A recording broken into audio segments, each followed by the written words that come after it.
नमस्कार मित्रांनो, आपण हे आता आपल्या झाडाची जे मेन स्टंप ठेवायचे आहेत आपल्याला तेच ठेवायचे आहे. बाकीचे जे वेस्टेज आहेत हे अशा पद्धतीने आपण काढून टाकणार आहेत.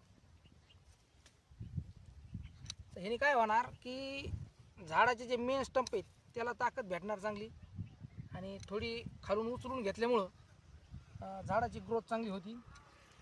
हे अशा पद्धतीने आणि ही स्टॉपिंग आपली एक 10 ते 15 दिवसाला पूर्ण स्टॉपिंग असते. पूर्ण म्हणजे लेबर लावून आपण स्टॉपिंग करून घेतो. तर अशा पद्धतीने हे पहा आपली इकडची छाटणी झालेली आहे. आणि झाडं आता जर छाटणी केली म्हणजे झाडाची क्वालिटी चांगली होती.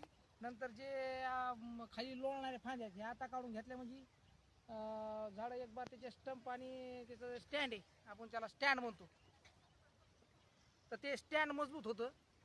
त्याच्यामुळे ही छाटणी हे पे पहा तुम्ही, हे पहा हे कशी फांदी खाली लोळत, ही फांदी वेस्टेज खायला लागली.